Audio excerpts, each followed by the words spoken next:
Bueno, buenas tardes a todos y a todas. Buenas tardes, Rubén, ¿cómo andás? Hola Julián, ¿todo bien? ¿Vos? Bien, acá andamos en este hermoso contexto apocalíptico. Bueno, hoy vamos a trabajar lo que es acompañamiento terapéutico y atención primaria de la salud y o barra prácticas comunitarias. Eh, la idea es empezar por un breve recorrido sobre lo que es la atención primaria de la salud, articular al campo de la salud mental, y luego vamos a enganchar con lo que sería la figura del acompañamiento o del acompañante terapéutico y cómo eso se articula en APS. Empezamos con Rubén. Bueno, yo cedo la palabra y empezamos. Bueno, gracias Julián. Hola a todos. Bueno, como decía Julián, la idea es poder hacer una especie de introducción en relación a lo que es atención primaria en salud y poder pensarlo ligado a lo que es la salud mental y a la práctica del acompañamiento terapéutico.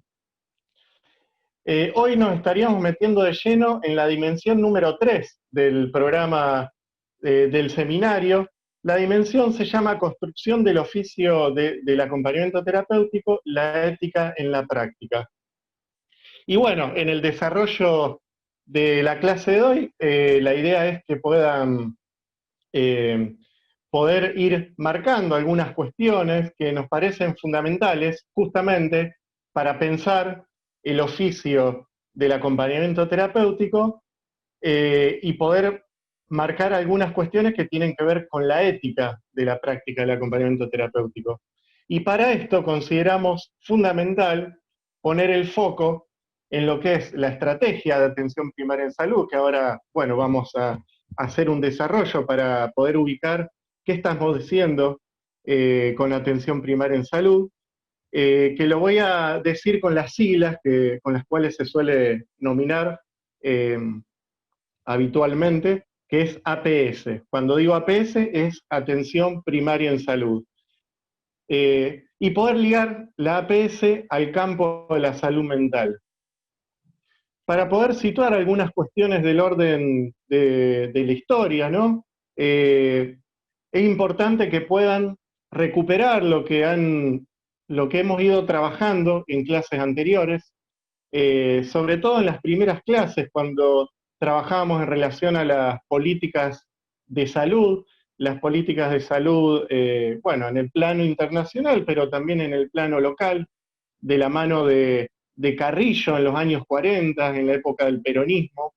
Carrillo que ha hecho, bueno, esto lo hemos trabajado muy pormenorizadamente, pero ese giro para poder pensar un pasaje de la lógica de beneficencia a la lógica de derecho. Esto lo dejo picando porque me parece bueno, que de algún modo se articula a lo que podemos pensar en relación a lo que es APS.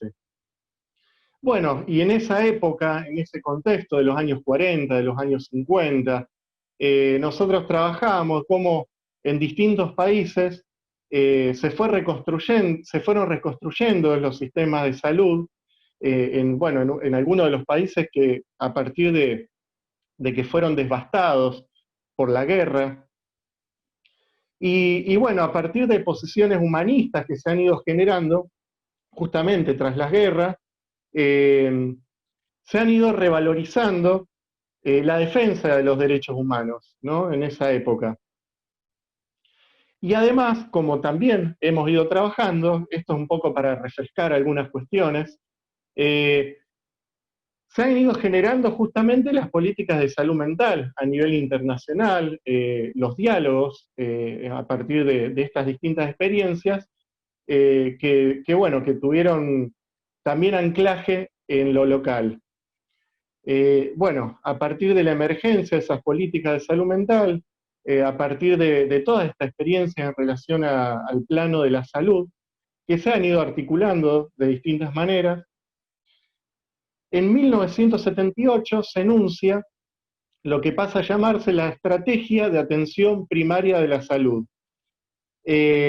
Y hay que poder ubicar también que es el mismo año en el que en Italia se aprueba la ley de salud mental. Digo, para poder ubicando el contexto. ¿Qué es la estrategia de la APS? Como decía, en el 1978, a partir de una convocatoria, que es una convocatoria de la OMS y de UNICEF, se reúnen representantes de 134 países y 60 organizaciones en la ciudad de Alma-Ata, que es de Kazajistán. En ese entonces era integrante, un país integrante de la Unión Soviética. Alma-Ata es la ciudad más grande de ese país.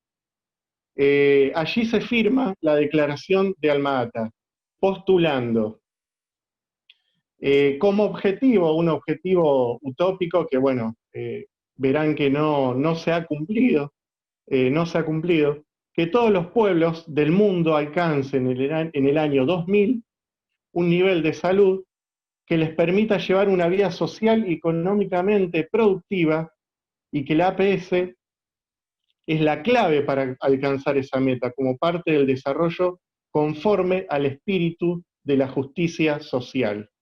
Digo, bueno, por un lado estamos en el 2020 y vemos que esto no se ha cumplido. Ahora veremos qué fue lo que sucedió en los años posteriores. Y bueno, y resuenan, ahora se verá más claramente, algunas cuestiones que veíamos en los postulados de Carrillo. Digo, por ejemplo, en relación a este plano de la justicia social. Eh, Digo, para poder pensar lo avanzado que eran las conceptualizaciones de Carrillo para la época, que fue previo a esto. La atención primaria de salud es la asistencia sanitaria esencial basada en métodos y tecnologías prácticos, puesta al alcance de todos los individuos y familias de la comunidad, mediante su plena participación. Entonces tenemos al alcance de todos, la participación, para ir resaltando algunas cuestiones. Representa el primer nivel de contacto de los individuos, la familia y la comunidad con el Sistema Nacional de Salud, llevando lo más cerca posible la atención de salud al lugar donde residen y trabajan las personas. Resaltamos acá también lo más cerca posible la atención de las personas. Se orienta hacia los principales problemas de salud de la comunidad y presta los servicios de promoción, prevención, tratamiento necesarios para resolver esos problemas. Postula la educación sobre los principales problemas de salud, la promoción del suministro de alimentos y de nutrición apropiada, abastecimiento adecuado de agua potable y saneamiento básico, la asistencia materno-infantil, la inmunización contra las principales enfermedades infecciosas, prevención y lucha contra las enfermedades endémicas locales, podríamos decir, a nivel local, la tuberculosis, de la cual poco se habla, pero que hay zonas que hay muchísimos casos, el tratamiento apropiado de las enfermedades y traumatismos comunes, el suministro de medicamentos esenciales.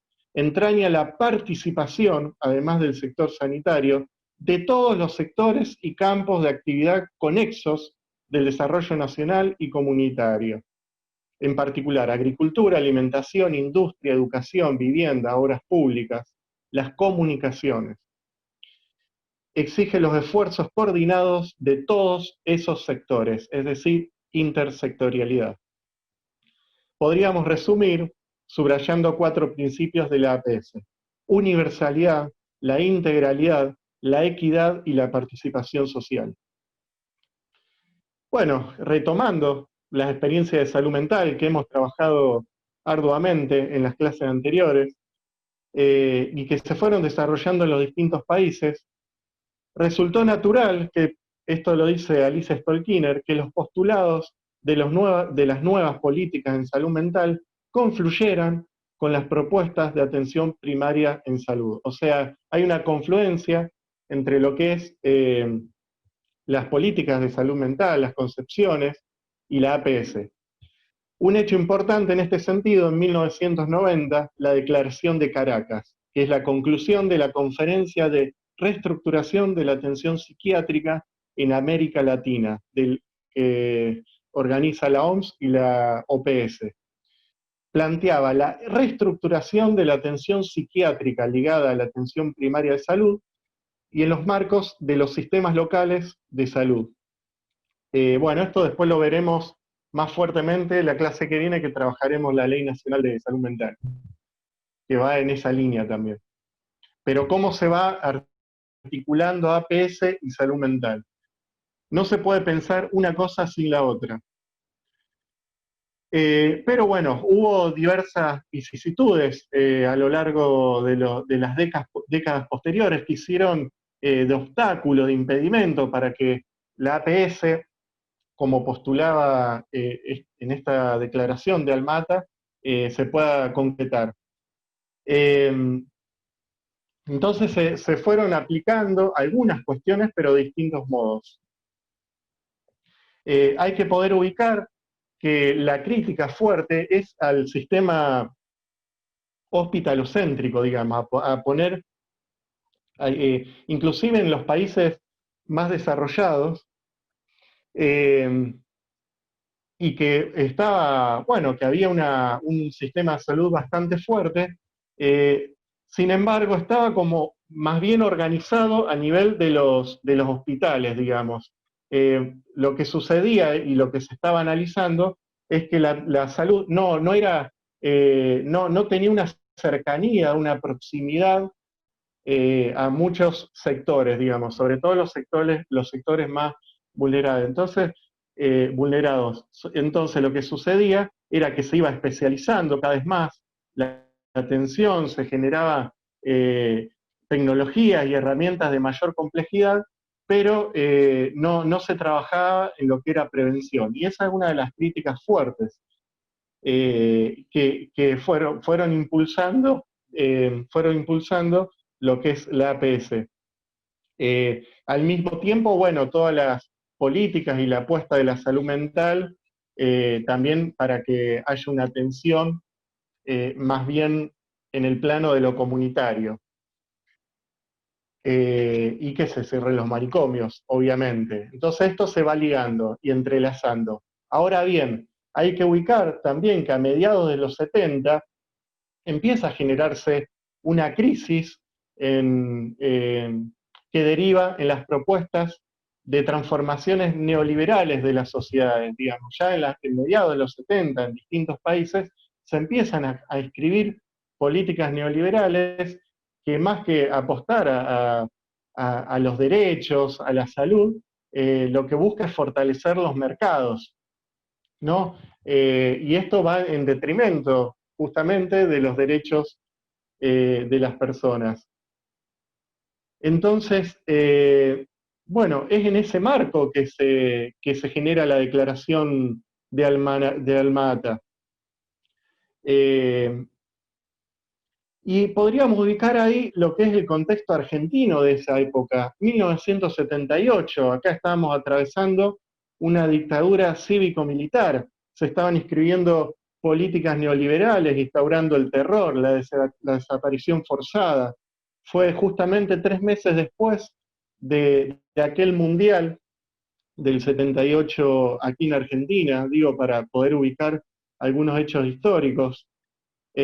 Obviamente, digamos, no estaba dentro de las intenciones de este gobierno, de esta dictadura, llevar a cabo las políticas de APS. Sin embargo, mandaron sus representantes a Alma-Ata, pero fue más bien por una cuestión de vínculos eh, de relaciones internacionales, pero no con la intencionalidad de llevar a cabo estas políticas. Imagínense, o sea, no podríamos pensar que esté dentro de sus intenciones la prevención y menos aún la participación popular que era reprimida en ese momento y que es lo que declara Alma-Ata, justamente uno de los ejes, la participación, es decir, podríamos traducir como politización de los pueblos. no estaba en las intenciones de ese gobierno. Y bueno, y además hubo reacciones fuertes, digamos, que fueron en contra de estos postulados, de estos principios, que pueden sistematizarse, bueno, a partir del avance del neoliberalismo, ¿no? En las décadas siguientes, que se sistematizan en lo que es el informe sobre el desarrollo mundial en 1993 del Banco Mundial, que se llamó Invertir en Salud, que justamente todo lo que postula es más bien a partir de esos lineamientos de postulados neoliberales. Y fíjense la velocidad en la que reaccionaron los mercados, ¿no? Dijimos 1978, el año posterior, en el 79, la Fundación Rockefeller promovió un encuentro sobre salud convocando a las principales agencias financiadoras. El énfasis que pusieron estaba basado en la evaluación de costo y efectividad. Y empezaron a hablar de una atención primaria selectiva. Es decir, ubicaban la posibilidad de dar prestaciones esenciales, pero inclusive hasta en las prestaciones esenciales lo libraban al mercado, decían que era mejor librarlo a la competencia mercantil. Esta interpretación de la atención primaria de la salud como primer nivel esencial o como atención primaria selectiva, de las poblaciones desfavorecidas con prestaciones de bajo costo, podríamos decir, ha sido traducido como, esto es de Testa, Mario Testa dice, medicina barata para pobres o atención primitiva. Es decir, ese es el giro que empiezan a proponer a partir del mercado, de estas digamos, estos lineamientos neoliberales o neocoloniales, y cómo van tratando de horadar los principios básicos que se estaban proponiendo en esa declaración. Entonces, podríamos hablar de dos implementaciones de la atención primaria en salud. Una de sustento neoliberal, que la definiría como un primer nivel de servicios esenciales o básicos, que fuera denominada atención primaria selectiva, en donde desaparece el componente participativo y político que está potencialmente contenido en la propuesta de Alma-Ata, y reduciendo la práctica a la aplicación tecnocrática de recetas sencillas de bajo costo.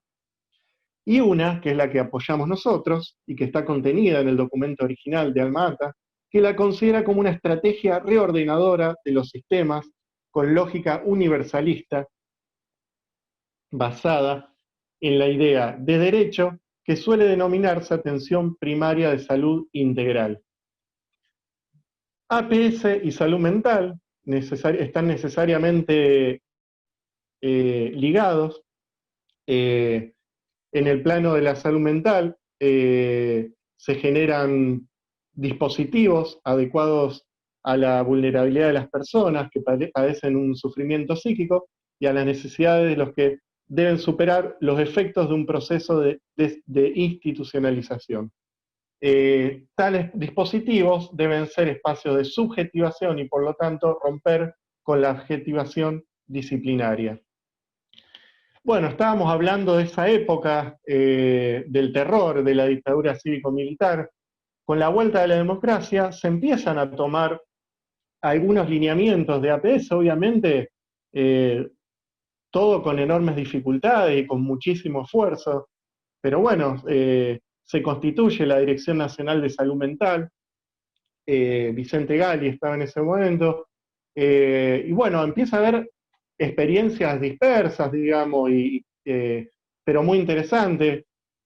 Alguien muy importante fue Floreal Ferrara, que fue el ministro en provincia de Buenos Aires, ministro de Salud, que tenía una concepción de salud muy interesante que yo la quería traer. Justamente estaba leyendo algunas cuestiones, un texto de Débora Ferrandini, que también es un referente, fue un referente una referente muy importante en nuestra provincia, para, bueno, todo lo que fue el armado en APS.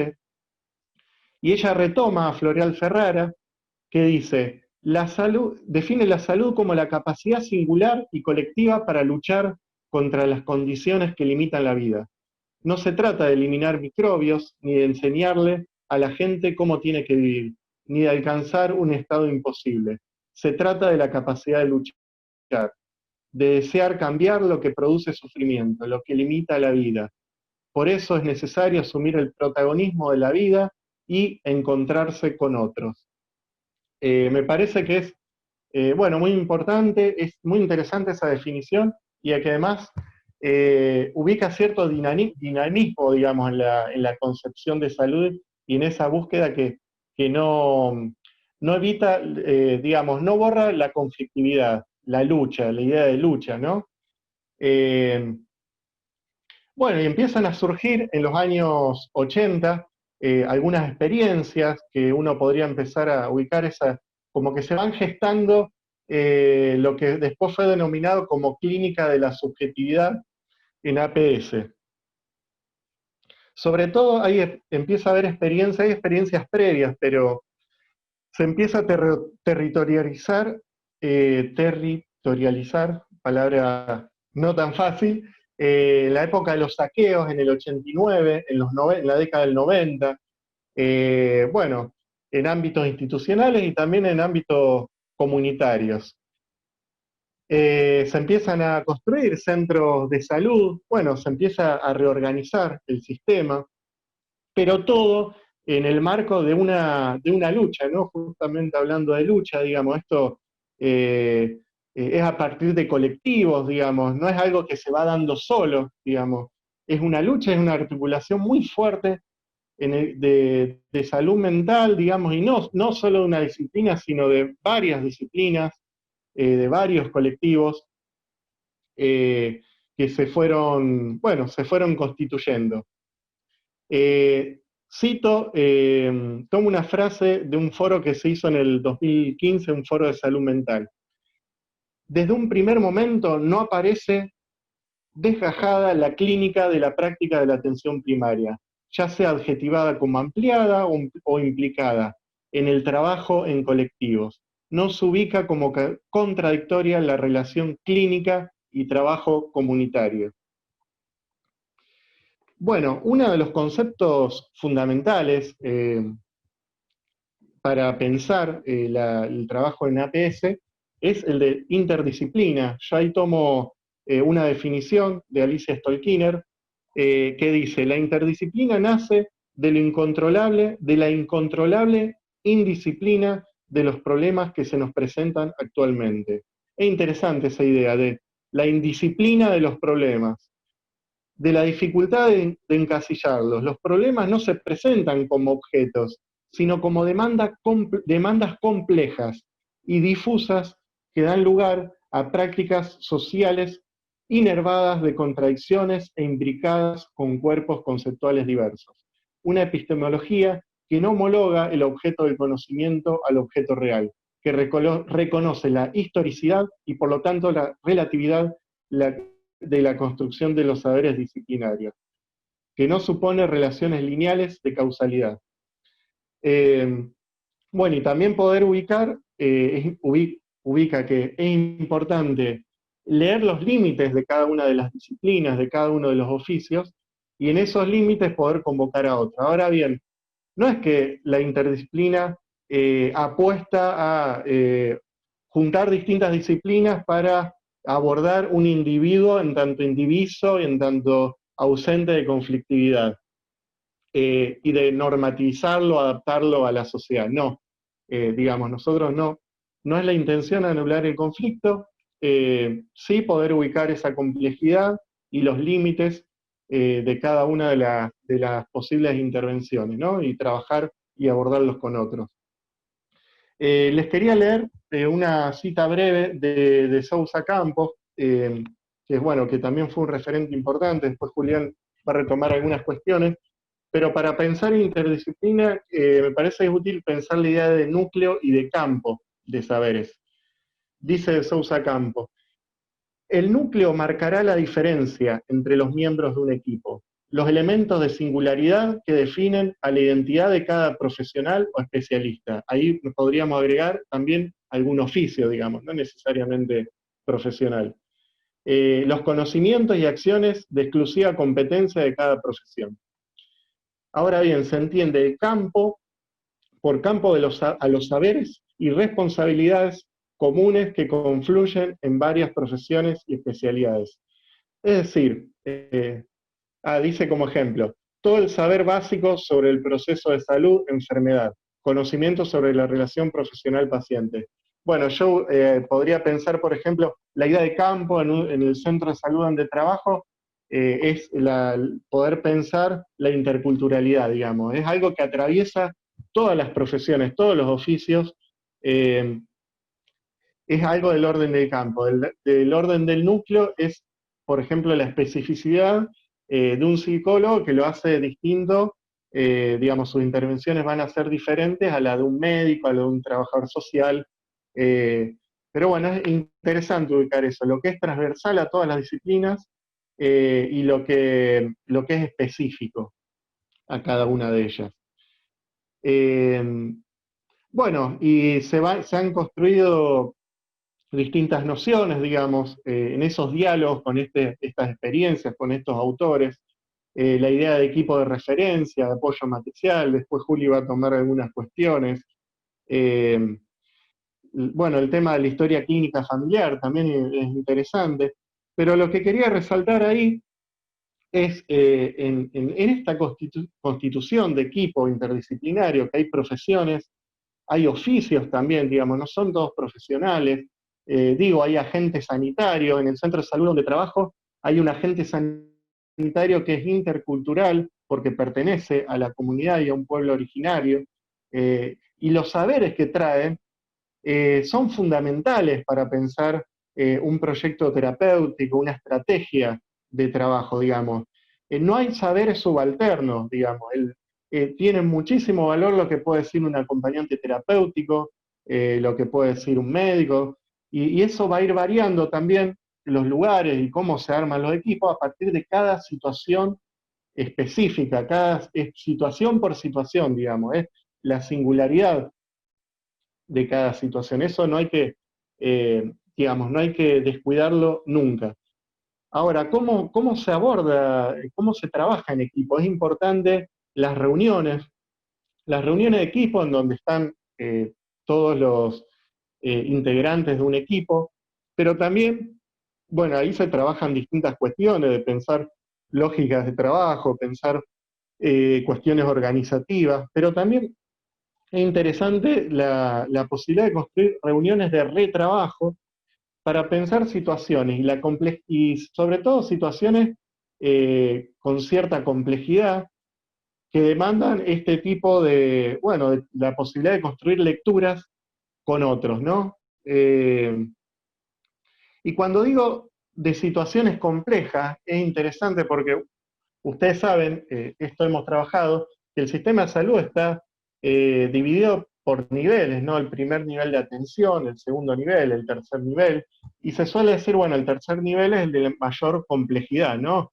Eh, el centro de salud, los hospitales, los hospitales de mayor complejidad, o monovalente, podríamos pensar, que, bueno, lamentablemente todavía existen en salud mental. Ahora bien, podemos cuestionar esto porque nosotros ubicamos que la complejidad, y muchas veces la mayor complejidad, se presenta en el primer nivel de atención. Y por eso es importante abordarlo de distintas disciplinas. Y además, esto lo quiero subrayar, la atención primaria en salud, tenemos que siempre poder pensarla como una lógica que atraviesa los tres niveles de atención, digamos, no definirla como el primer nivel de atención, sino poder pensar la APS en los hospitales, en los centros de salud y en todos los ámbitos, y poder generar articulaciones, la integralidad del sistema, eso es fundamental. Por otro lado, la importancia de la intersectorialidad, que esto ya lo dije, pero bueno, lo resalto, digo que no se responden a estas problemáticas solamente desde el ámbito de salud, necesitamos de pensarlo con el sector, con el Ministerio de Trabajo, lineamiento a partir de la posibilidad de construir viviendas, la cuestión de la alimentación, todos los sectores tienen que estar, educación también es muy importante. Bueno, la intersectorialidad siempre es un eje clave en nuestras prácticas y tiene que ser un eje clave en las políticas.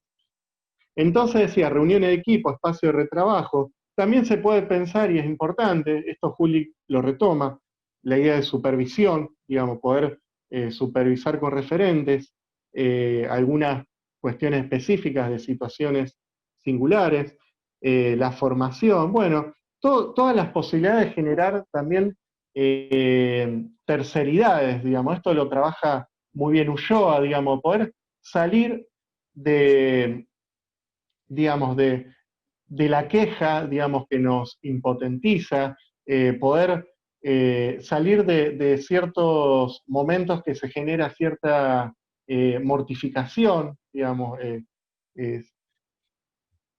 cierto coro trágico, podríamos decir, y la posibilidad de reuniones, de introducir terceridades, diálogos, ese afuera dentro de los equipos, digamos, posibilita justamente generar procederes críticos, digamos, en relación a nuestras prácticas, que es algo clave, digamos. Es clave poder pensar cuando se generan obstáculos y ciertos frenos en relación a los procederes críticos, digamos. Y los procederes críticos son siempre con otro. Entonces, estas instancias de generar lecturas en relación a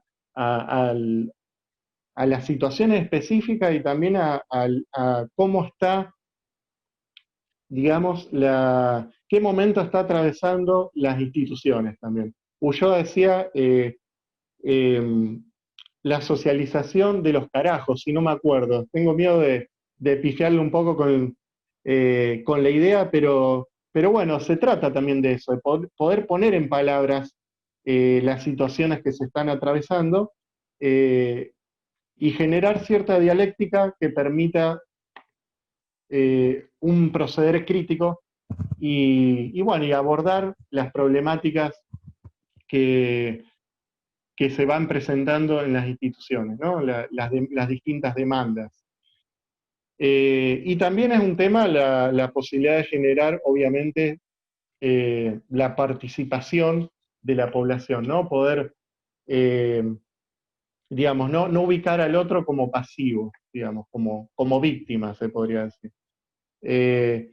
Bueno, más o menos eso es lo fundamental que quería transmitir. Lo que sí recordaba como experiencia, digamos, que se me vino a la memoria, es una situación que trabajé cuando empecé a trabajar como acompañante terapéutico, ya hace algunos años, con un adolescente que estaba internado en un hospital general a partir de un intento de suicidio, digamos, una situación, bueno, que venía vinculada a un sufrimiento y cierta sintomatología alucinatoria. Lo que empezamos a trabajar, bueno, fue a partir de esa internación, que duró 1 o 2 semanas. Después el retorno a la casa, yo continúo trabajando, ya en el centro de salud, ¿no? Un centro de salud municipal, trabajando con una psicóloga, con una psiquiatra y con una trabajadora social también. Digo, para ir ubicando la cuestión de la interdisciplina, teniendo reuniones de trabajo, pensando estrategias. Y a partir, bueno, de ese trabajo, que era trabajar también con la familia, recuerdo el hermano que tenía un lugar importante, no solamente en lo familiar, sino también a nivel comunitario como un referente.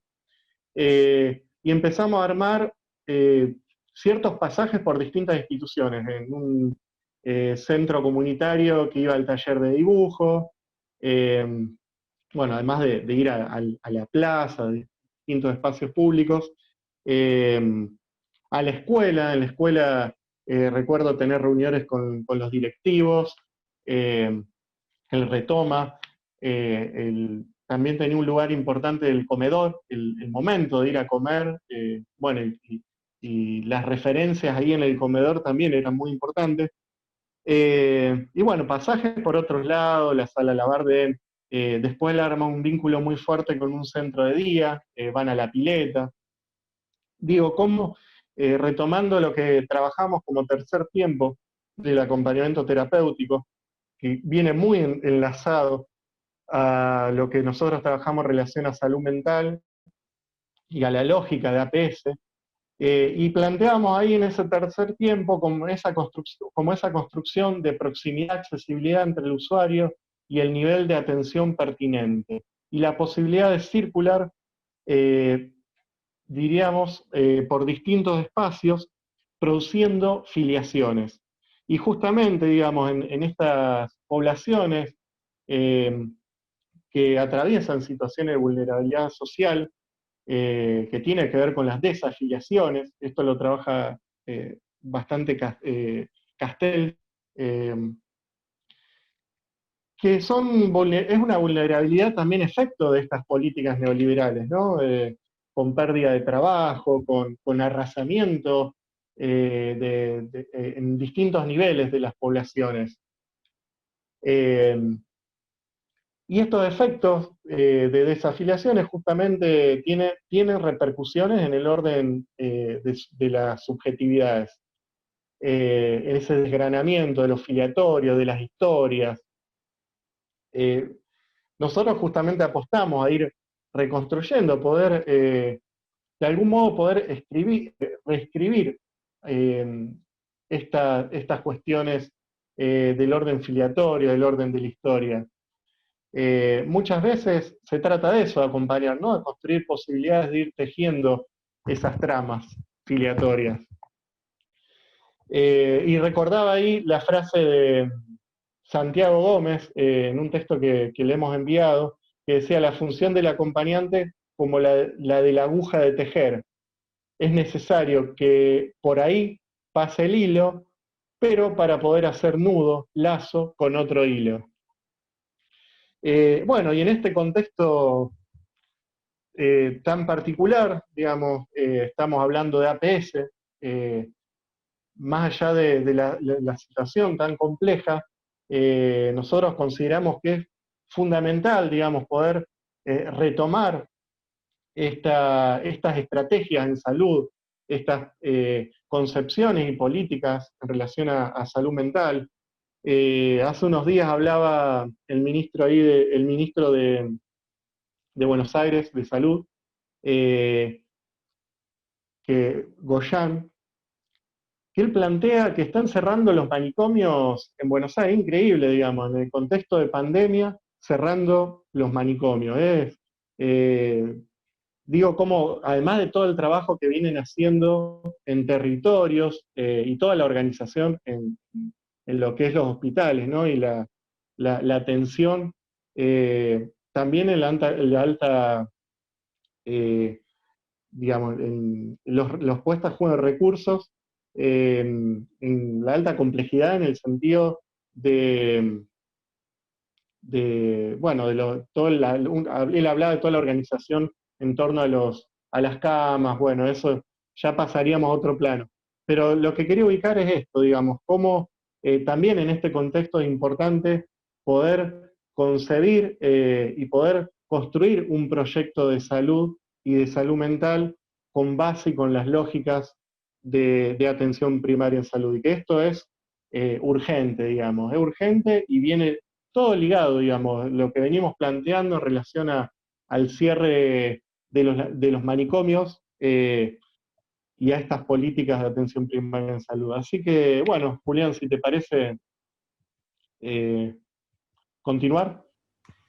Bueno, Rubén, Retomo, ahí continúo. En principio me parece muy importante remarcar ahí lo que viene planteando Rubén, digo, porque una de las preguntas que surgían en la última clase de consulta y también por ahí por Facebook, o por donde nos lleguen, es por qué nosotros por ahí hacemos demasiado énfasis en el acompañamiento terapéutico de una lógica en salud mental o de una perspectiva en salud mental, siendo que hoy en día hay como una explosión del acompañamiento terapéutico para un montón de áreas y cuestiones. A nosotros nos parece interesante poder remarcar que todas estas cosas tienen una historia, digo, entonces eso es un poco la apuesta en la que estamos embarcados desde el seminario. Yo creo que ahí el planteo que hace Rubén, Rubén, si querés, eso te iba a preguntar, perfecto. El planteo que hace Rubén, digo, ahí cuando retoma la historia de cómo se armó APS, las disputas internas que tuvo la atención de la primaria de la salud, en sistemas neoliberales, con la atención primitiva, como se lo planteaba ahí Rubén, retomando. Digo, es importante porque si no, muchas veces pasa que uno piensa que esto fue siempre así, que va a ser siempre así las cosas, entonces, y que la película empieza cuando uno llega. Y la película no empieza cuando uno llega, la película viene de mucho antes, y cuando nosotros no estemos va a seguir también. Entonces, poder tener una idea de dónde venimos, digo, es importante. Me parece que fue muy claro lo planteado por Rubén. Ahora lo que vamos a tratar de hacer enganchar es como una mini historia, una breve historia de la figura del acompañamiento terapéutico en la provincia de Santa Fe con APS, con lo que trae Rubén. Entonces, nos vamos a derivar un rato para otro lado, después volvemos. Pero es importante poder plantear esto. En principio, la idea es poder plantear, y acá doy comienzo, algo muy básico, que es, ¿por qué? Digo, hay una figura muy común, que una imagen, una escena muy común que uno se va a encontrar, ya sea como acompañante o como futuro acompañante, o como alguien que hace mucho tiempo que trabaja de acompañante, que es la idea de pensar que hay dos personas. Digo, hay dos personas que una acompaña a la otra, ¿no?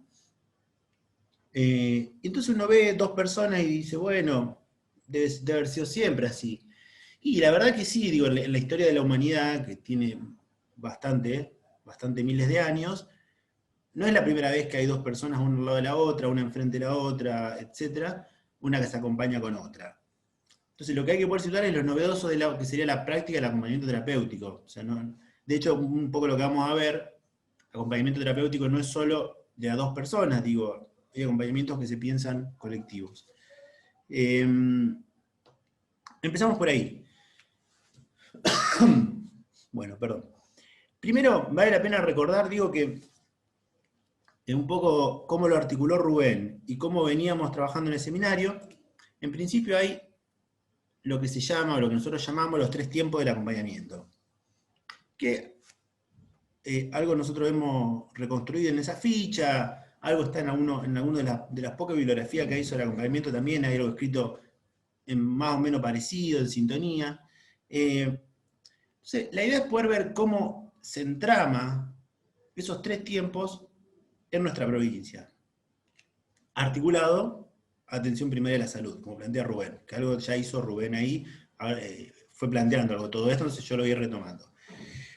Primero aclarar que los 3 tiempos, o los 3 momentos, no son como si fueran modas. Digo, no es que en algún momento hubo floggers, después emos, y después otra cosa. Y ahora no sé, que hay trap, qué sé yo. No se piensa de ese lado el acompañamiento. Tampoco es que se piensa como si fuera algo que se va actualizando. Entonces uno dice, bueno, al estilo el Windows, por ejemplo, ¿no? Entonces vos tenés Windows 95, Windows 98, Windows XP, ahora no sé cuál es, Windows 7, no sé cómo se llama ahora. Digo, no es que se va actualizando, sino que son lógicas que tienen un momento histórico de nacimiento y que se instalan. Esas lógicas están constantemente en disputa. O sea, no hay un triunfo de una sobre la otra por el momento. Eso para arrancar. Segundo, me gustaría leer un fragmento con esto de la cuestión histórica para pensar un poco de dónde venimos. Rubén hizo ahí un trabajo interesantísimo sobre APS, que yo voy a ir retomando. Pero ahora me gustaría centrarme un poco en, cuando hablamos de acompañamiento, sería como que yo me lo imagino de este modo. Viene atención, perdón, puse un saumerio y estoy todo ahumado acá, me arrepiento. Es como que vendría por un carril lo que es atención primaria de la salud y en un carril paralelo se va construyendo lo que es el campo de la salud mental. Hay un punto en el cual se cruzan y ahí empiezan a pasar otras cosas. Así que yo un poco voy a retomar, si se quiere, lo que es el carril del campo de la salud mental, cómo se va enganchando a lo que es atención primaria de la salud, que es lo que plantea Rubén, y ya articulado también. En principio voy a citar, hay un video que lo vamos a pasar, ya lo hemos pasado en otra clase también, que es un encuentro en el cual estuvo Santiago Gómez, que citó Rubén, Iris Valle, que es una referencia acá de la provincia y a nivel nacional, hablando sobre políticas de desmancomunización. En ese panel, en ese encuentro, que fue en el marco de lo que fueron las terceras jornadas de psicoanálisis y salud, políticas públicas, que organizamos desde la Mazota, este año tenemos las décimas, que van a ser virtuales, próximamente vamos a estar subiendo información sobre eso. Iris Valle, en un momento, dice, y la voy a citar, porque me parece interesantísimo. Dice, cada región tiene su historia. hecha de particularidades, de olvidos, de expropiaciones de capitales, acumulados de desconocimientos, de transmisiones fallidas o inconclusas. Lo más importante es pesquisar lo silenciado, lo que hoy aparece como negado. Sigue. Lo importante es pensar y recuperar las experiencias, pero para inscribirlas como política pública, no para contar anécdotas. ¿Cómo hacer para que estas discusiones no se agoten en experiencias fragmentadas o anecdotarias, o en la conquista de marcos jurídicos que en realidad no permitan remitir un redoblar la apuesta?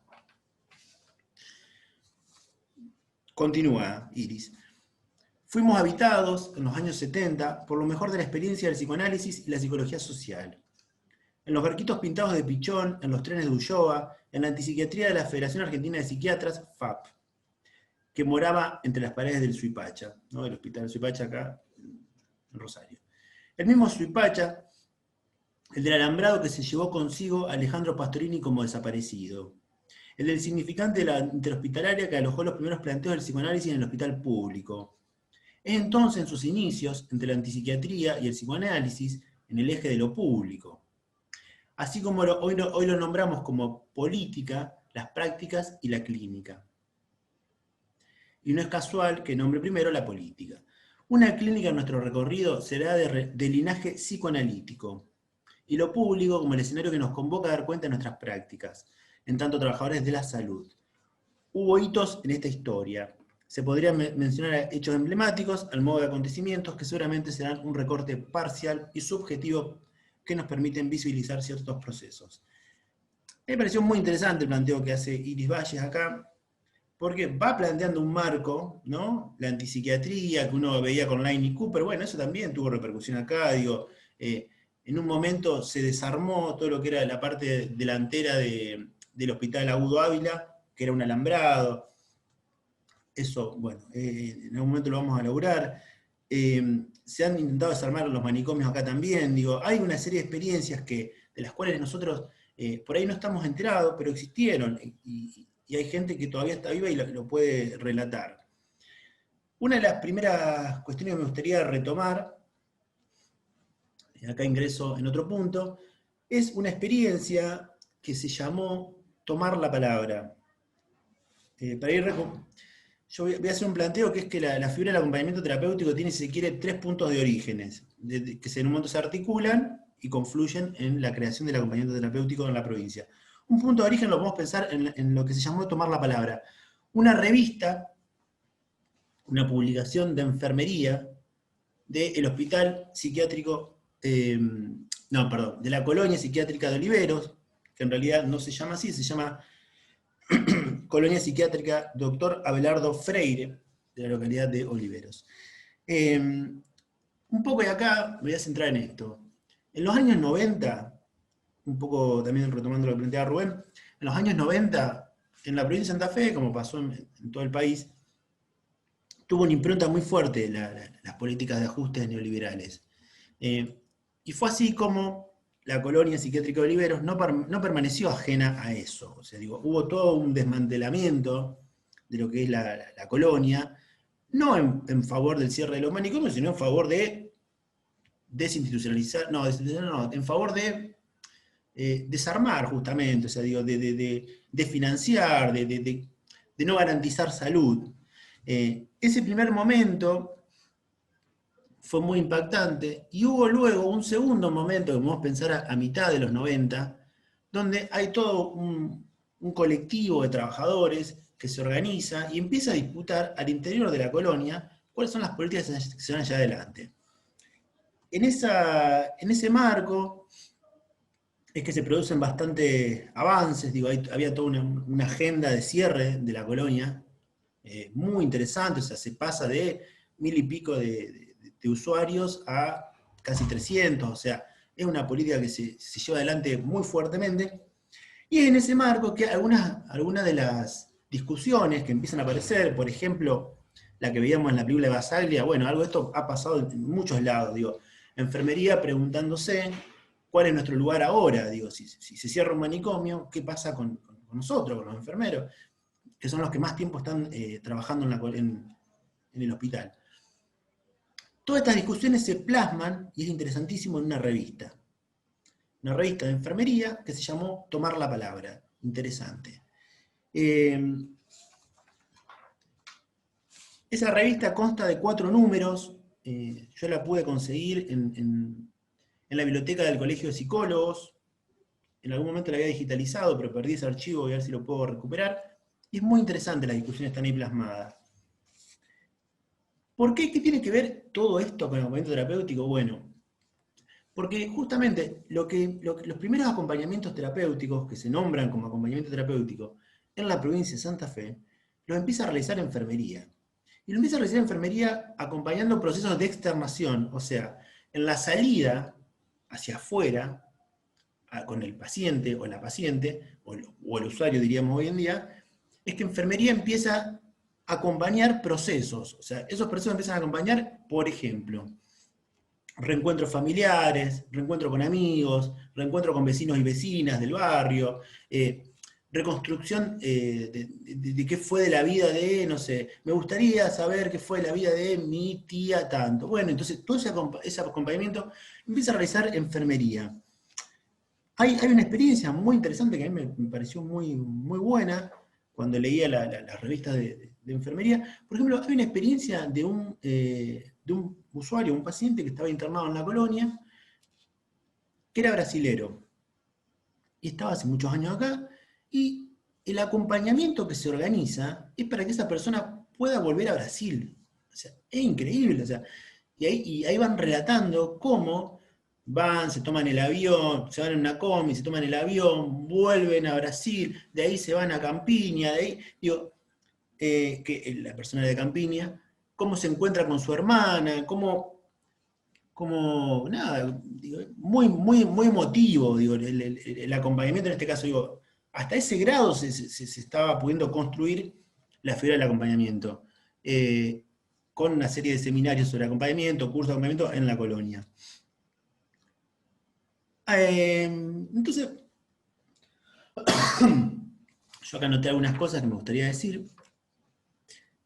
Bueno, como dije recién, los encontronazos entonces entre sectores de enfermería que planteaban que se iban a quedar sin trabajo, y otros que decían, no, en realidad, si nosotros empezamos a pensar las externaciones y el cierre del manicomio, es cuando más trabajo vamos a tener.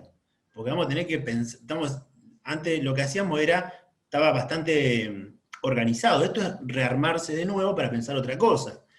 Que incluso si lo pensaríamos hoy en día, digo, muchos de los recursos que están en los manicomios y que están todo el tiempo con este miedo de si se cierra yo me quedo sin trabajo, en realidad, digo, qué mejor que todo ese trabajo vaya hacia APS, que ahora lo vamos a ir viendo.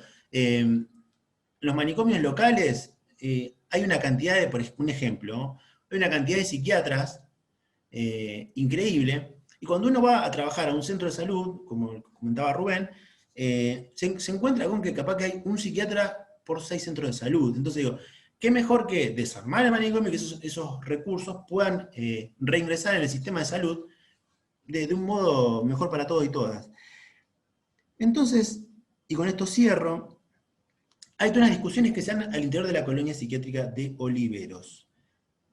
Después vamos a ingresar a un segundo tiempo, o un segundo, podríamos pensar como mito de origen o situar históricamente, lo que sería un segundo momento en el cual se adquiere importancia la figura del acompañamiento. Dijimos, si una era la experiencia Oliveros con enfermería, trabajando en acompañantes, hay un segundo lugar o mito de origen que podemos retomar, que es diciembre del 2001. Diciembre del 2001, o sea, en la provincia de Santa Fe se organiza lo que se constituyó como el Movimiento de Trabajadores en Salud Mental. O sea, un colectivo que se organiza para poder empezar a agendar cuáles son las políticas que hay que trabajar y cuestionar y construir en la provincia.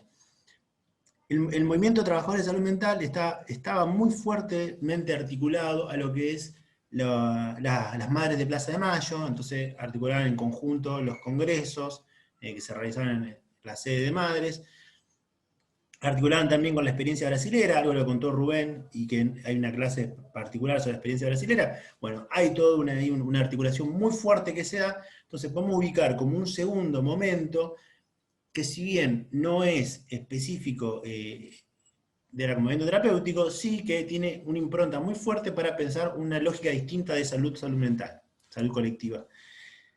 Y hay un tercer momento, ahí nomás, un tercer tiempo, ahí cercano, que tiene que ver con una catástrofe social que aconteció en la provincia.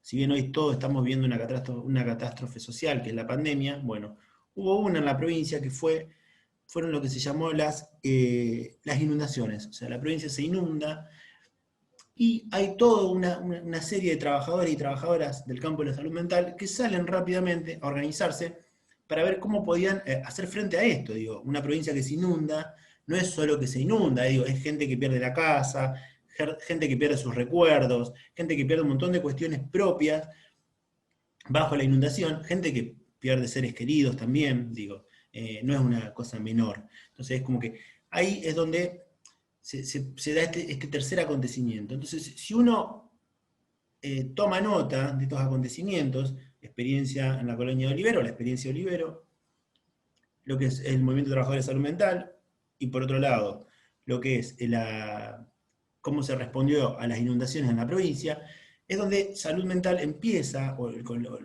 colectivo de salud mental empieza a adquirir cada vez más fuerza, al punto tal de que en el 2004 se puede reconstruir y recrear lo que es la Dirección Provincial de Salud Mental.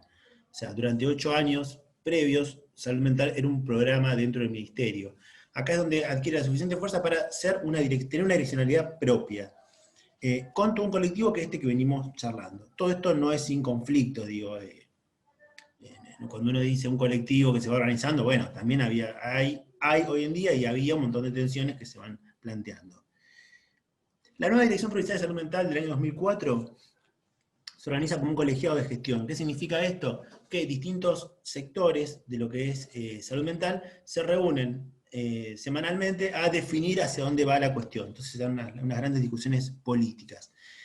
Es ahí donde nace, si se quiere, una serie de programas. O sea, estamos hablando de una dirección que tenía 6 programas que organizaban la salud mental en la provincia.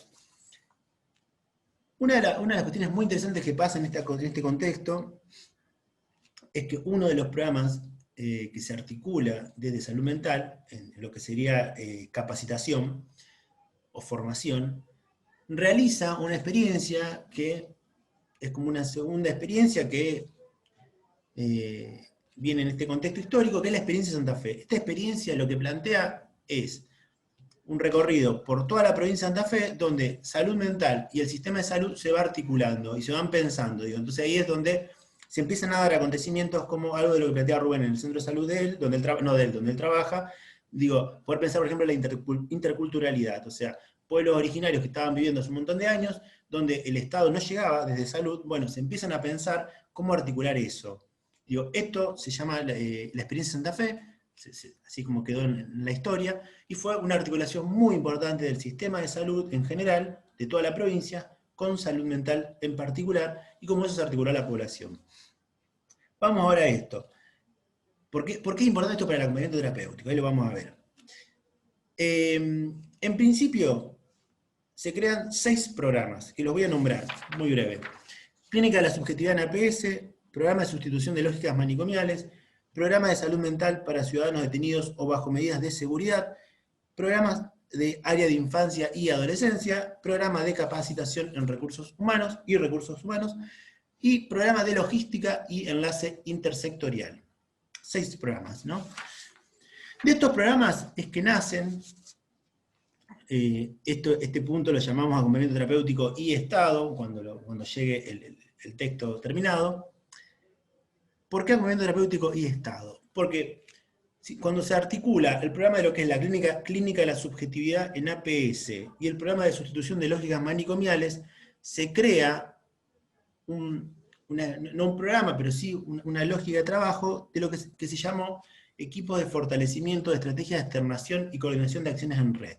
¿Qué significa todo esto? Primero, clínica de la subjetividad en APS, o sea, hay todo un reconocimiento de la importancia de pensar la subjetividad en la atención primaria en salud, lo que traía Rubén. Digo, entonces, ahí es donde empiezan a ingresar psicólogos y psicólogas en los centros de salud de la provincia de Santa Fe. Esto articulado en un programa que es el de sustitución de lógicas manicomiales, crea los equipos de fortalecimiento. ¿Qué son los equipos de fortalecimiento entonces? Y acá es donde vamos a encontrar un prototipo de lo que va a ser el acompañamiento terapéutico, la figura de acompañamiento terapéutico. Lo que se empieza a generar es que personas particulares empiezan a acompañar procesos de externación. O sea, no solo ya enfermería, como pasaba en la colonia de Olivera, sino que bajo la figura que se crea en ese momento, que es la figura de, no la quiero decir mal, operador comunitario, se empiezan a acompañar procesos de externación.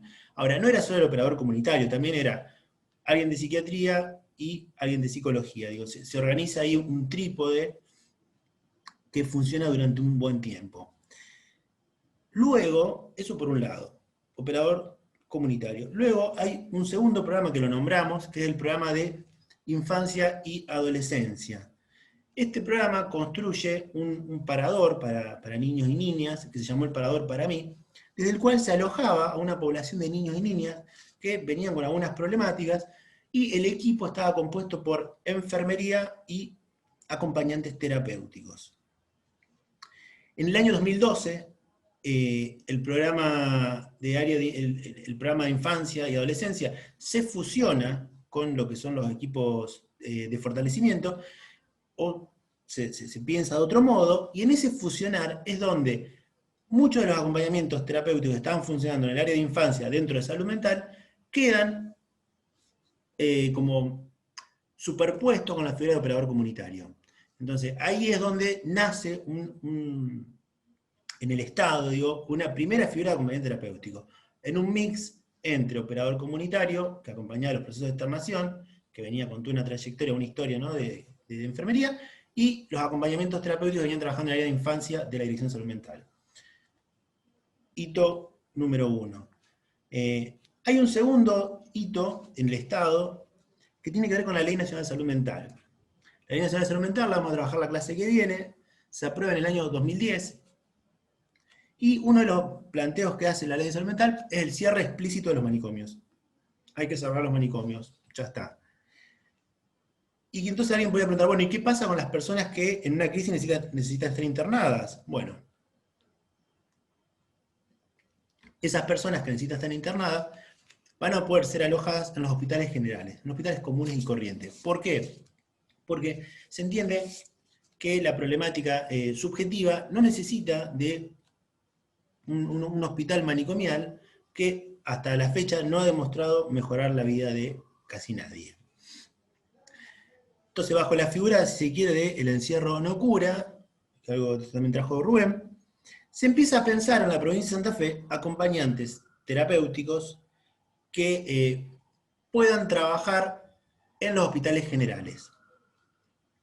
Nosotros acá tenemos la experiencia del Hospital Centenario, el Hospital Eva Perón en Baigorria, el Hospital Provincial. Son los primeros hospitales que empiezan a trabajar con acompañantes terapéuticos para acompañar problemáticas de salud mental en los hospitales generales. Obviamente que todo esto no es sin contradicciones, digo, muchos y muchas de los quienes estamos en este seminario hemos empezado a trabajar en esta época. Yo, por ejemplo, empecé a trabajar en esta época, en el año 2012, a través del Hospital Centenario. Y bueno, y muchas veces digo, a uno lo llamaban, y uno era lo que se esperaba de uno, era una mezcla entre un enfermero, un patobica, un cuidador, un pseudopsicólogo ambulante, digo. Muchas veces era porque había un paciente, una paciente o un usuario de salud mental en el hospital y la gente tenía miedo. ¿Por qué tenía miedo? Bueno, y algo de esto también hemos estado trabajando, porque hay una figura que es la figura de peligrosidad que suele circular en salud mental. Se piensa que el loco o la loca es peligroso. Bueno, esto lo hemos trabajado en la clase de psicosis. Entonces ahí es donde empezamos a trabajar muchos y muchas. Ahora, esto no significa que no se haya podido construir algo, digo, al revés, se pudo construir y mucho, digo, a partir de ahí empieza a adquirir cada vez más importancia los acompañamientos terapéuticos en salud mental. Entonces, si uno ve que por un lado tenés la figura de los operadores comunitarios y acompañamientos que venían desde lo territorial, por otro lado tenés desde los hospitales, que se empieza a trabajar con acompañamientos terapéuticos, bueno, se empieza un poco a aclarar el panorama, digo, cómo fuimos llegando. Hay un tercer tiempo de esto quiero aclararlo, porque si no se va a enroscar todo. Cuando yo hablé de la experiencia de enfermería en Oliveros, la experiencia de las inundaciones y la experiencia del movimiento de trabajadores de salud mental, eran 3 orígenes para pensar la dirección de salud mental. Ahora, estamos en otra parte que es cómo pensar específicamente cómo se llega al acompañamiento, digo, con toda esta historia previa. Entonces tenemos lo que fueron los equipos de fortalecimiento, la ley de salud mental y los hospitales. Y lo que empieza a pasar también es que muchos acompañantes terapéuticos empiezan a trabajar acompañando procesos grupales. Esto a partir del año 2016 aproximadamente, por lo que pude reconstruir. ¿Qué significan procesos grupales? Bueno, dentro de lo que son los dispositivos sustitutivos, o sea, uno de los programas de la Dirección Provincial de Salud Mental es la sustitución de lógicas manicomiales. En ese programa se inscriben una serie de experiencias que se van formalizando, que también podemos pensar en 3 tiempos, este sería como la clase de los 3 tiempos, de los 3 tiempos, de los 3 tiempos, de los 3 tiempos, donde tenemos dispositivos sustitutivos que nacen al calor del manicomio y en contra del manicomio, y acá podemos ubicar algunas experiencias muy concretas, digo, no sé, el Centro Cultural Gomecito, por ejemplo, que nace, digo, tratando de pensar una lógica distinta a la de la U Ávila. Hay un segundo tiempo donde los dispositivos sustitutivos se podrían pensar grupales, ¿no? Como con un carácter productivo, digo, el poder pensar el acceso a derechos de aquellas personas que están hace mucho tiempo internadas. Entonces ahí es donde surgen algunas otras experiencias como pomelo en el patio, hilos enredados, café con leche, que son espacios productivos, digo. Y hay un tercer momento donde podemos pensar que lo que se empieza a generar son dispositivos sustitutivos de la lógica manicomial, que son dispositivos comunitarios o espacios comunitarios fuertemente articulado a atención primaria de la salud. Y ahí tenemos algunas de las experiencias, como puede ser la experiencia de tocadiscos, digo. Una experiencia donde hay acompañantes que acompañan a personas que estaban internados, que tenían una problemática en salud mental, en centros de salud, digo, y ahí está bien la articulación que traía Rubén cuando citaba a Stolkiner, salud mental, salud de APS, y una experiencia como lo que es los tocadiscos, digo. Ahí también podemos situar otra experiencia, por ejemplo, como Club 13, que algo estuvimos charlando ya en las clases anteriores, donde hay un espacio grupal que se piensa distinto al manicomio, de hecho, completamente en otro lado, o sea, estamos hablando de un centro de salud o cercano a un centro de salud, y muy cercano a donde viven los usuarios o las usuarias, digo, en el propio barrio. Estos dispositivos lo que tienen es que pueden... se piensan como otro modo de accesibilidad y de atención, digo, al usuario y a la usuaria. ¿Qué tiene que ver todo esto con el acompañamiento? Bueno, es que acá también aparecen los acompañantes. Entonces uno tiene estos acompañantes grupales o colectivos, fortalecimiento y acompañantes terapéuticos, si se quiere, desde los hospitales. A partir de ahí podemos tener un panorama más o menos claro de la historia de cómo fuimos llegando, o cómo se fue llegando al acompañamiento terapéutico en la provincia de Santa Fe. Digo, después, en simultáneo a todo esto, hay toda una lógica que se va armando, que es la lógica de mercado, donde empiezan a florecer por todos lados, digo, acompañamiento terapéutico para tal cosa, ¿no? Bueno, esa es una historia que no vamos a abordar en este encuentro, pero que también existe. Nosotros lo que estamos planteando es cómo se aborda desde el Estado, si se quiere. Y ahora, para ir lentamente cerrando, hay un punto que me gustaría situar o titular como acompañamiento mortificante sobre la subjetividad heroica. Algo dijo Rubén, estuvo charlándolo cuando planteó. Hay un concepto muy interesante, que es el de cultura de la mortificación, que plantea Ulloa, y que vamos a retomar. ¿Qué tiene que ver todo esto con lo que venimos hablando? Para darle más el cierre. Muchas veces los acompañantes, o la práctica del acompañamiento, queda muy tomada por problemas que nos exceden. O sea, a veces se nos convoca a trabajar en situaciones que son muy difíciles, y si uno va a ocupar el lugar de parche, o de Superman, o Wonder Woman, o como se le quiera nombrar, digo, puede quedar muy tomado por situaciones que son muy complejas. Digo, poder trabajar en el territorio donde viven las personas con problemáticas que son desde las más variadas, digo, porque no es que viene una persona que tiene una problemática concreta. Quizás está atravesando un proceso psicótico, en simultáneo no tiene dónde vivir, en simultáneo, y hay un montón de cosas que empiezan a pasar. Si uno queda muy tomado por eso, es difícil poder pensar el laburo que uno hace. Entonces, nos pareció importante darle un punto a lo que es subjetividad heroica. Subjetividad heroica es un concepto que nace o se teoriza en el año 1999, donde dos personajes interesantes de nuestra cultura, Ignacio Leukovic y Elena de la Aldea, realizan una intervención en lo que fue el hospital, de otro de leer, el Hospital General Carlos Durán de la ciudad de Buenos Aires, con un equipo de trabajadores del hospital. Ellos los escuchan, a los trabajadores, las problemáticas que tienen, notan que hay algo de todo esto, que hay algo que se les empieza a volver muy difícil, digo, que se les vuelve, o sea, una tristeza que se empieza a instalar, y bueno, ahora lo vamos a ir viendo qué es lo que pasa, que ellos empiezan a pensar una intervención con ese equipo. Esto después se publica en el año 2004, Ignacio Leukovic fallece, es un autor muy interesante, y Elena de la Aldea plantea que esta intervención estuvo tan buena que le gustaría que se conozca, se publique. En el año 2004 la publica. El texto, si no lo mandamos, lo vamos a enviar, se llama De la subjetividad heroica. En líneas generales, y esto lo voy a leer porque son bastantes, en líneas generales, algunas de las ideas que circulan críticamente en el texto son, yo las anoté, son 14, las voy a ir nombrando. 1. La comunidad está en peligro y hay que salvarla. Si la comunidad está en peligro y uno hay que salvarla, bueno, ¿qué es el lugar que va a ocupar uno? Ahora, antes de meternos en estas 14 ideas, el eje es que el otro es entendido como un objeto. O sea, se objetiva al otro desde buenas intenciones. Distinto es a, uno diga, no sé, un campo de concentración donde se objetiva al otro para destruirlo. Acá estamos pensando cómo en salud o en salud mental se objetiva al otro desde buenas intenciones, no desde malas intenciones. Y muchas veces no es algo que uno hace conscientemente, sino que uno se encuentra desbordado por la situación. Entonces lo que ellos plantean es, bueno, vamos a devolver algo de esto, Elena de la Aldea y Ignacio Leukovic, al equipo para ver qué repercusión tiene. Ellos lo teorizan de este modo. 1. La comunidad está en peligro, hay que salvarla. 2.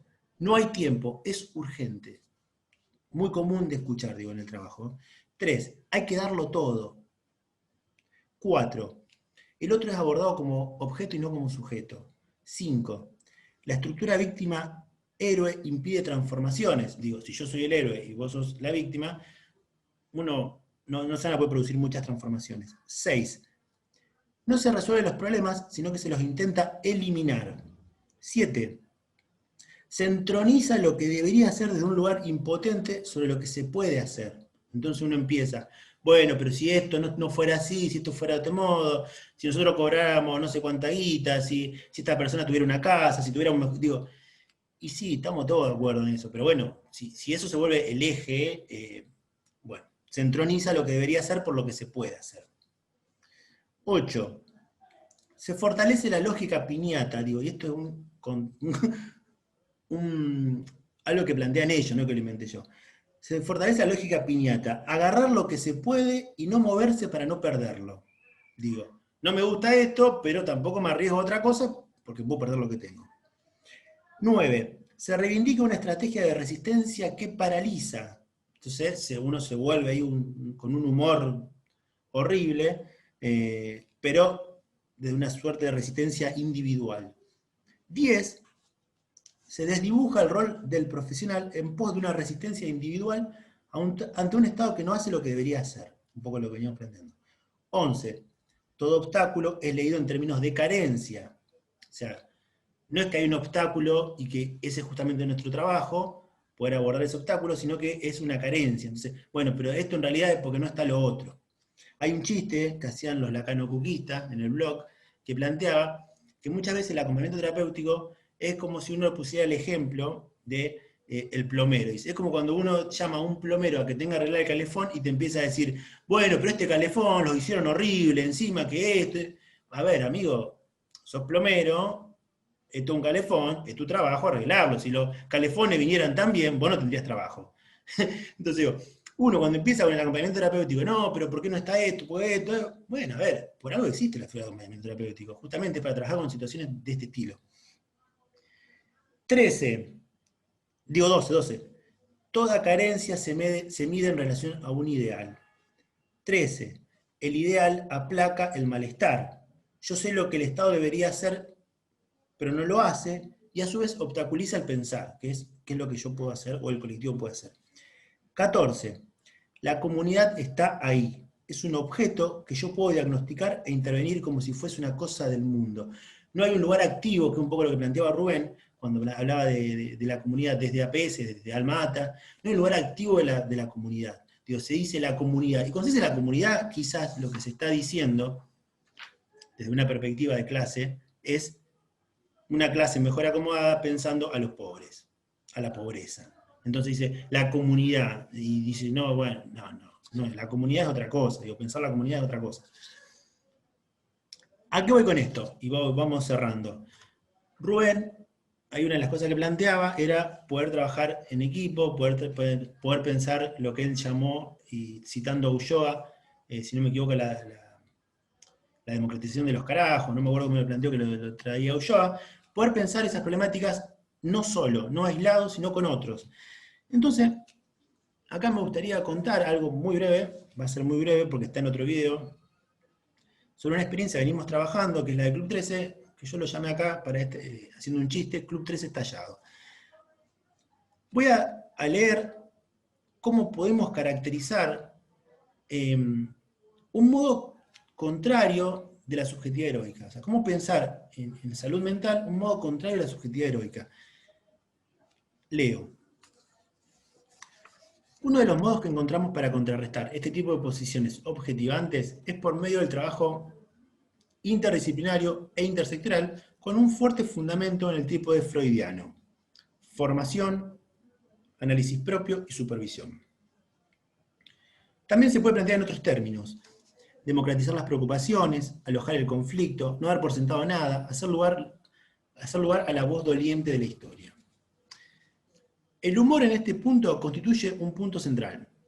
No se encarna una figura específica, sino que circula zigzagueando y esquivando los modos de objetivación. Yo no digo que las personas tienen que ser chistosas, digo que nosotros hemos encontrado por medio del humor una vía para poder tramitar algunas situaciones que son muy difíciles. Ahora lo aclaro. En este sentido, no se trata de la burla que humilla y tapa la palabra, tampoco del chiste que distrae y cambia de tema, sino de un humor que se asienta en la incertidumbre del destino, en las paradojas de la vida y en el absurdo de algunas cuestiones. El humor ayuda a digerir historias terribles, propone solemnidad en el padecimiento y dignifica en la desgracia. El humor propone un segundo sentido al sentido único al que a veces quedamos pegados en momentos difíciles. Al decir de Fernando Ulloa, el humor, como una forma de la valentía, es un fluido capaz de penetrar en las rigideces de lo real. O sea, a ver, vamos a aclarar esto. No estamos diciendo que hay que ser chistoso y que todo es una mierda. Estamos diciendo que muchas veces, por lo menos en una experiencia de trabajo concreta, como es la experiencia del Club 13, el humor es lo que nos permite poder pensar otro escenario. Digo, poder pensar otro escenario es poder pensar con otros, otras intervenciones, articular con otros actores sociales, cuando si no uno queda muy tomado por ahí con una especie de desgracia generalizada que se le vuelve la vida en un momento, porque no encuentra escapatoria. El humor y trabajar con otros, y lo dijimos antes, supervisar, análisis propio y formación, nos dan un buen panorama. Digo, en la clase de consulta de la otra vez, alguien nos preguntaba, bueno, ¿qué hace un acompañante? Como que nosotros venimos 10 clases planteando una serie de cuestiones, y bueno, ¿y qué hace? Bueno, un manual no tenemos. Sí nos parece importante plantear un marco general, y que en este punto, digo, si alguien quisiera un manual, el manual debería decir eso. Digo, supervisión, análisis propio, formación, esto lo plantea Sigmund Freud, ni más ni menos, trabajar con otros, no quedarse solo. Digo, si partimos de esa base, a lo mejor alguien dice, bueno, pero a mí me llaman solo como acompañante y estoy solo. Bueno, quizá el trabajo como acompañante en esa situación sea poder armar un equipo, digo, no sé. Para cerrar, voy a citar un fragmento de Marcelo Persia, que me parece muy lindo, es del libro de Liberar las psicosis, página 34, donde Marcelo Persia plantea, pensando la figura del acompañamiento, digo, y esto me parece interesante, como para ir cerrando, debe ser la subjetividad heroica, pensar articulado a atención primaria y acompañamiento, algo distinto a la subjetividad heroica. Y esto es, acá en este texto, Marcelo Persia viene pensando y preguntándose qué sería acompañar. Digo, ¿cómo sería acompañar desde una lógica que no sea la tutela, el chaleco humano, o como lo hemos venido llamando? Cito. Tenemos sustituir, reemplazar y ahora relevar. Y se pregunta, ¿se podría pensar un relevo que no exima al otro de nada ni suprima una carga, sino que ofrezca tiempo, descanso, provisoria suspensión del asedio? Continúa. Tal vez acompañar es escoltar una ausencia. ¿Cómo se escolta una ausencia? ¿Cómo se hace lugar para que del estupor vengan palabras? Se trata de escoltar algo que no está, que está por venir, que quizás no vendrá. Oportunidad de algo que todavía no se sabe. Una escolta que acompaña sin tener una idea preconcebida de lo que se espera.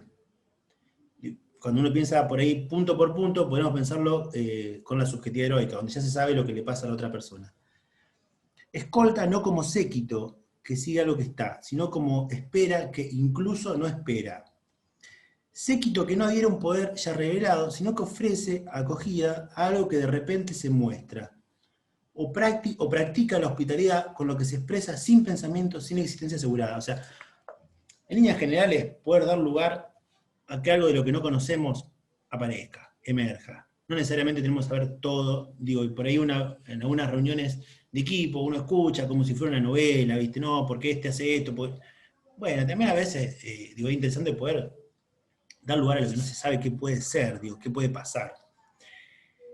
Bueno, con esto vamos finalizando.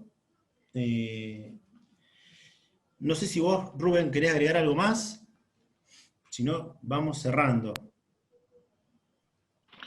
No, me parece que estamos por hoy. Me gustó mucho esa articulación de la cita de Persia y quedando resonando lo de subjetividad heroica, me parece muy, muy preciso, muy interesante.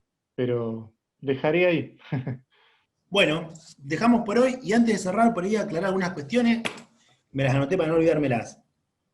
Primero quiero agradecer a trabajadores y trabajadoras de salud mental a los cuales estuvimos llamando para poder reconstruir un poco esta historia. Digo, esto que dijimos en esta clase no está escrito en ningún lado, algo que se pudo reconstruir con distintas personas, distintos trabajadores, que muchas veces, digo, tienen posiciones y posturas distintas o contradictorias. Entonces, poder reconstruir algo de todo esto, alojando la conflictividad, pero sin tomar partido por las distintas posiciones, fue un esfuerzo. Segundo,